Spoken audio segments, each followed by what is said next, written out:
Akkam jirtu barattoota guyyaadhaa kana Grade 10 Mathematics Unity jalqabaa keessaa paartii sadaffaa qabannee dhufnee jirra. Guyyaadhaa kana immoo waan paartii dabreerraa hafe tokko tokko wajjin ilaalla jechuudha. Saniin dura garuu mee activity kana wajjin haa ilaallu.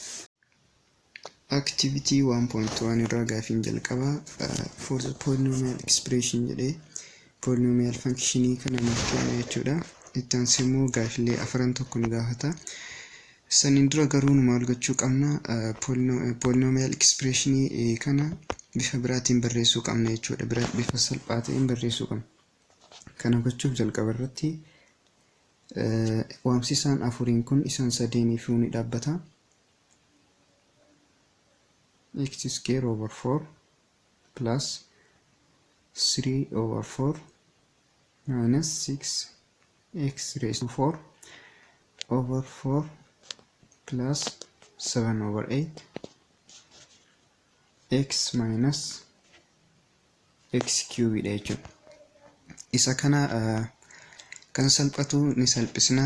Isa kaawwan itti aansinee immoo digirii guddaarraa gara xiqqaatti tartiibaan teessisna jechuudha. Gaafilee kanneen furmaata isaa kennuudhaaf akka nuuf salphatu.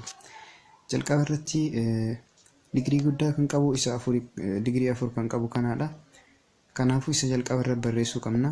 Minus 6 over 4 kana yommuu salphisnu minus 3 over 2 ta'a jechuudha. X raised to 4. Itti aansee digirii guddaa kan qabu cube kana jechuudha. Kanaafuu minus x cube. Itti aansee immoo x square kan qabu kanaadha. X square over 4 jechuu bifa kamiin barreessuu dandeenya? 1 over 4 times x square wajjin garaagarummaa tokko iyyuu hin qabu jechuudha.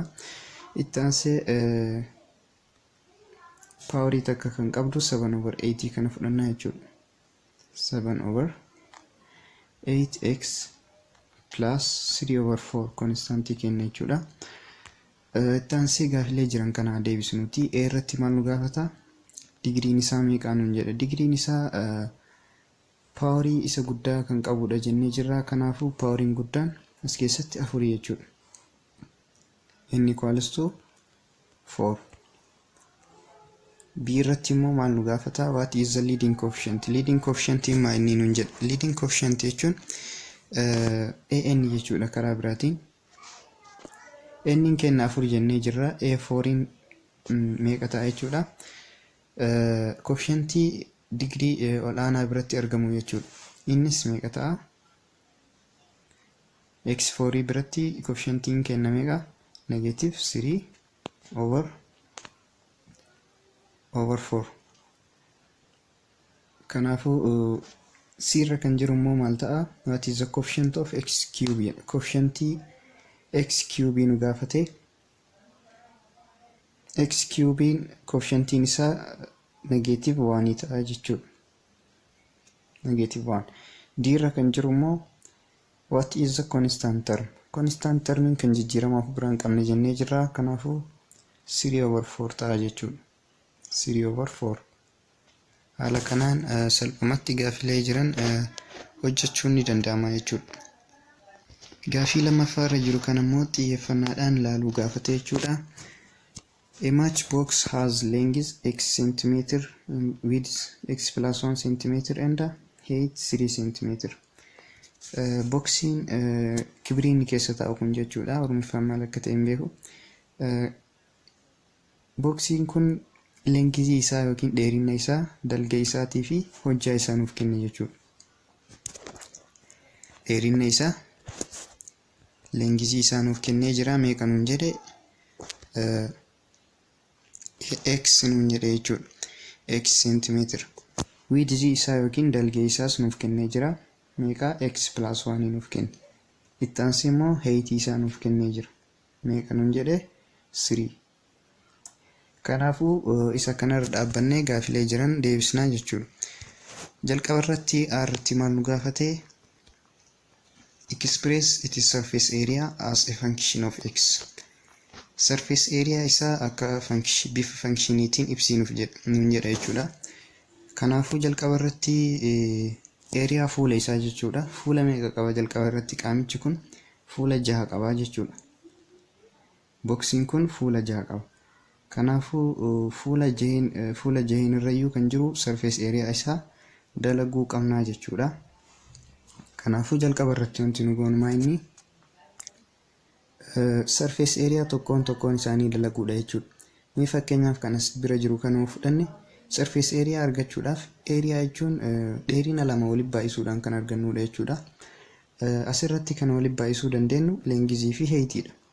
Kanaafuu dheerina fuula kanaa yookiin surface bal'ina fuula kanaa yookiin area fuula kanaa argachuudhaaf leengizii fi heeyitii walitti baay'isuu qabna jechuudha. Leengiz times width gochuu qabna. Itti aansee wanti beekuu qabnu maa inni fuula kanarraan kan jiruu fi kana duubaan kan jirutu jira jechuudha. Fuulli kana fakkaatutu jira. Kanaafuu fuula kana fakkaatu kanallee haaluma wal fakkaatuun dalayna sababa ta'eef isuma kana lamaan baay'isuudhaan hojjechuu ni dandeenya. Surface area fuula lamarra jiru argannee jirra. Qaamichi kun fuula 6 erga qabaate immoo fuula 4 irra jirutu nu hafe jechuudha surface areyaan. Itti aansee mee fuula kanarra jiru yoo dalayne surface area fuula kanarraa yommuu dalaynu cinaa kanaan heeyitiin ni jira, asiin immoo widziin ni jira. Kanaafuu widzii fi heeyitii walitti yommuu baay'ifnu surface area cinaa kanaan jiru argachuu ni dandeenya jechuudha. Width times height. Inni kunillee haaluma wal fakkaatuun cinaa garasiitiinis ni jira jechuudha fuulli kana fakkaatu. Kanaafuu isa kanas lamaan baay'ifna jechuudha. Kanaafuu amma fuula 4 irra kan jiru argannee jirra. Fuula 2tu nu hafe. Innis maa inni fuula gubbaa kanarraan jiruu fi fuula isa fakkaatu kan fuullee isaatiin jiru jechuudha. Isa kanas hojjechuudhaaf leengiziin jala kanaan jiru kun jechuudha. Gubbaa kanaanis leengizii ta'a jechuudha. Idjiin yookiin rooyini wal fakkaataan kun leengizii ta'a jechuudha. Cinaa kanaan immoo widizii erga ta'e gubbaan kunillee widizii ta'a jechuudha. Widizii fi leengizii kana walitti baay'isuudhaan illee surface area isa biraa arganna. Width times leengizii yommuu goonullee surface area isa biraa arganna jechuudha. Akkuma jenne gubbaa fi jalaan illee fuula wal fakkaatutu jira. Kanaafuu isa kanas lamaan baay'ifna jechuudha.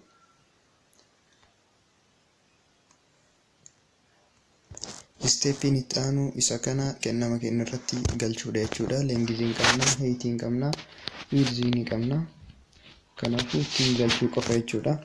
Mee jalqaba irra kan jiru 2 times leengiziin kennameeqa x times heeyitiin kennamu meeqa 3. Inni kun yommuu walitti baay'ifnu 2x plus 2 times x into x dha. 2 times 3 6x dha. 6x ta'a jechuudha inni kun. Itti aansee immoo kan jirullee haaluma sanaan 2 times heeyitiin kennameeqa 3 times widziin kennamu meeqa x plus 1. Kanaafuu isa kana yommuu walitti baay'ifnu 2 times 3 6 dha. 6 times x 6x jenna. 6 times 1 plus 6 ta'a jechuudha. Isa itti aanus haaluma fakkaatuun 2 times widziin kennameeqa x plus 1 times leengiziin kennameeqa x dha jechuudha. Kanaafuu 2 times x into x dha. X biraas ala kanaan ni jira. Isa sittiin baay'ifna meeqa ta'a? 2x irratti 2x fi x yommuu walitti baay'ifnu 2x square ta'a. 2x square 2 times 1 2 times 1 2 times x immoo 2x ta'a jechuudha plus 2x. Inni itti aanu termii wal fakkaatan like termii gara tokkotti fiduudha jechuudha. Area kenna yoo a jenneen termii wal fakkaatan jalqaba digirii olaanaa akka qabu yoo fudhanne 2x square fudhanna jechuudha. 2x square isa itti aanu immoo 6x ka jedhu kana fudhanna. 6x bakka lama jira 12x ta'a. 2x as bira jira. Waan wal fakkaataa ta'eef termii wal fakkaataa waan ta'eef waliin daballaa jechuudha. 6x plus 6x kudha lama jennee jirra. Kudha lama irratti 2x yommuu daballu meeqa ta'a? 14x plus 14x. Konstaantii tokko qofa qabna, innis meeqa? 6. Kanaafuu plus 6 jennaan jechuudha. Inni kun akkuma agartan poolinomiyaal fankishinii wayiiti jechuudha. Dhuma irratti kan nu arganne poolinomiyaal fankishinii kanaa jechuudha. Ayyee gaafii jalqabaatiif deebiin isaa kanuma ta'a jechuudha. Kun Aadha jechuudha. B'irra kan jiru immoo maal nuun jedha? What is the degree and the constant term of the polynomial obtained above? Poolinomiyaalii asitti argatte kana digrii fi konstantiin isaa meeqa nuun jedha. Digriin isaa yookiin n jechuudha. Gaafii B'irra jiruuf digriin isaa meeqa ta'a? 2 ta'a jechuudha. Paawarii isa guddaa laalla 2 ta'a. Constant terminoo, constant termin kan jijjiiramaaf biraan qabne innis meeqa? 6 jechuudha. Haala kanaan salphumatti gaafilee kana fakkaatan hojjechuun ni danda'ama jechuudha. We can restate the definition of linear and quadratic functions using the terminology for polynomials. Linear function are polynomial function of degree 1. Non-zero constant function are polynomial function of degree 0. Similarly, quadratic function are polynomial function of degree 2. Isaan as dura ilaalaa turre linear function fi quadratic function kunniin linear function immaa inni polynomial function ta'e degree 1 kan qabu. Constant functionin 0 hin ta'in immoo 0n addatti jira waan ta'eef constant functionin 0 hin ta'in digriin isaa 0 dha jechuudha. Haaluma wal fakkaatuun quadratic functionin polynomial function ta'e digrii 2 jechuudha. Polynomial function digrii 2 jechuudha. The zero function kan jedhamu immoo fakkeenyaaf p of x equals to 0 kun jechuudha. Wanta adda isa godhu qabaa jechuudha. Polynomial function ta'e polynomial function is the only polynomial functions that have no degree jechuudha. Polynomial function degree hin qabnedha jechuudha. Inni kun polynomial function dha jedhamtanii yoo gaafatamtan yes, garuu digriin isaa maa inni yoo jedhamtan immoo no degree hin qabu jechuudha. Sadarkaa kutaa 10ffaa kanatti digrii isaa assign gochuun hin danda'amu jechuudha. Maaliif fakkeenyaaf amma p of x equals to 0 kan jedhu kana keessatti p of x equals to 0 kan jedhu kana keessatti digriin isaa 0 dha osoo jennee fakkeenyaaf x kun deebi'ee 0 ta'a jechuudha.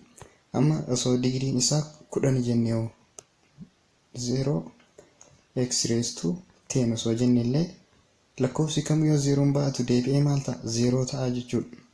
Yeroo digriin isaa 0 dha jennuu fi yeroo digriin isaa 10 jennu illee deebi'ee bu'ama tokko yookiin deebima tokko nu dhufee jechuudha. Kanaafuu digrii isaa sadarkaa kanatti assign gochuun hin danda'amu jechuudha. Ammaaf no digrii jennee ilaalla jechuudha sadarkaa kanatti. Example 2 irra kan jiru. Inni biraa as biratti maa inni lakkoofsi polynomial function tokko keessatti yoo coefficientiin keenya 0 ta'e omitti yookiin irra utaalamaa jechuudha. Irra utaaluudhaan coefficientii isatti aanu barreessina. Fakkeenyaaf 2x raised to 4 plus 2x square plus 2x plus 2. So jenne isa polynomial function kana keessatti x'in cube kan qabu jidduu kanatti hafee jira jechuudha. Sababa maaliitiif hin barreeffamin? Sababa coefficientiin isaa 0 ta'eef. Polynomial function keessatti coefficientiin 0 ta'e jechuun irra utaalla jechuudha. Sababni isaa lakkoofsi kamiyyuu 0 baate 0 ta'a jechuudha. 2x raised to 4 plus 0x cube kan jedhutu jidduu kanaaf 0x cube plus 2x square plus 2x plus 2 sababa 0 ta'eef maal ta'e jidduu hafe jechuudha. Inni biraa although the domain of polynomial function is the set of ordinary numbers, you may have to set a restriction on the domain because of other circumstances. Domainiin polynomialii maalidha jennee turre? Ordinary numberidha jennee turre. Haa ta'u malee yeroo tokko tokko domainii isaa kana daangaa itti gochuu qabna jechuudha. Sababa iddoo tokko tokkotti jechuudha. Fakkeenyaaf yeroo akkamii fa'a? Geometrical application keessatti fakkeenyaaf rectangilii x centimeter dheerata kan jedhuuf domainiin isaa maal ta'a yoo jedhamne ordinary numberii ta'uu hin danda'u jechuudha. Sababni isaa dheerina negatiivaan ibsuu hin dandeenyu. Negatiiva 3 centimeter hin jennu fakkeenyaaf. Negatiiva 3 centimeter jechuu hin dandeenyu. Kanaafuu yeroo akkanaa kana domainiin keenya ordinary numberii ta'uu hin danda'u. Maal ta'uu danda'a? The domainiin keenya the set of positive real number. Positive qofa ta'uu danda'a. Maaliif dheerinni positive malee negative jechuu hin danda'amu waan ta'eef. Haaluma wal fakkaatuun population functionii keessatti baay'ina namootaa yommuu ibsinu jechuudha. Functionii fayyadamnee baay'ina namootaa yommuu ibsinu baay'ina namaa negatiiva 30,000 jira jechuun hin danda'amu. Kanaafuu domainiin keenya positive integer numberii qofa ta'a jechuudha haala akkanaa kana keessatti. Inni biraa coefficientii polynomial functionii irratti hundaa'uudhaan over integer, over rational number fi over real number jechuu dandeenya.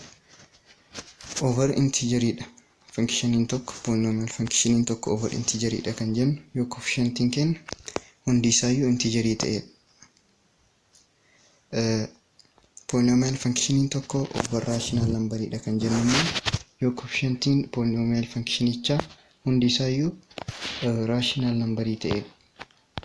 Akkasuma over real number kan jennu immoo coefficientiin polynomial functionii nuuf kenname real numberii yoo ta'edha jechuudha. Every polynomial function that we will consider in this unit is a polynomial function over real number. Polynomial function unity kana keessa jiru hundi isaayyuu polynomial function over real numberidha jechuudha. Sababni isaas inni real numberii lakkoofsa hundaa sababuuf keessa qabatu. Integer yoo jennellee real numberidha.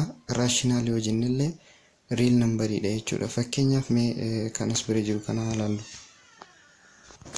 Function g of x jedhu kana keessatti 2 over 3x raised to 4 minus 1 3x square plus 7 over 8 kana keessatti polynomial functionin kun over rational numberidha jennaan jechuudha. Sababni isaas inni akkuma agartan lakkoofsa a over b tiin barreeffame lakkoofsa rationalii coefficientii of keessaa qaba waan ta'eef. Sababa kanaaf over integer jechuu hin dandeenyu rationalii waan ta'eef coefficientiin isaa. Akkasuma polynomial functionii kanaan maal jechuu dandeenya? Over real number jechuu ni dandeenya. Maaliif rational number illee yoo jennu real number ima keessatti argamu sababa ta'eef.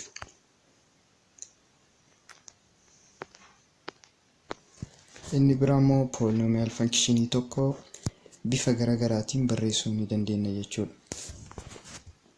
Fakkeenyaaf polynomial functionii as biratti nuuf kenname kana yoo ilaalle 1 over 2x square nun jedhu minus x. Isa kana bifa kamiin barreessuu dandeenya? Kun maalidha? Wal qixa hawaxaa isaa osoo lama fudhanne lama hiruu lama takka baay'isuu x square ta'a.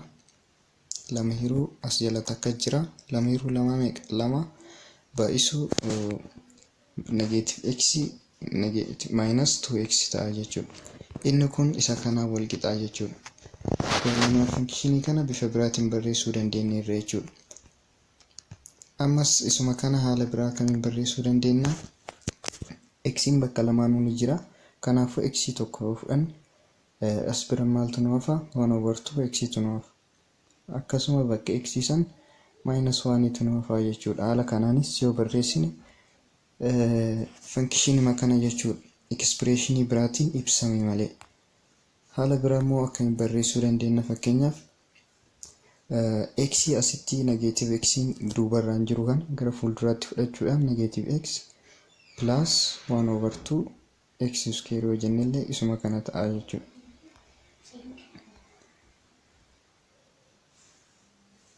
Haaluma sanaan fakkeenyaaf coefficientii 1/2 jedhu kana 1/2 x square kan jedhu kana haala biraa akkamiin barreessuu dandeenya? 1/2 fudhannee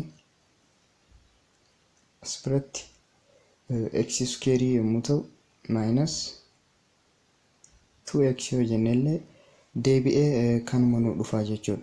Haala kanaan kan barreessinu kunniin maal jedhama? Polynomial expression jedhama jechuudha. Polynomial function tokko expression adda addaatiin yommuu barreessinu polynomial expression jedhama jechuudha.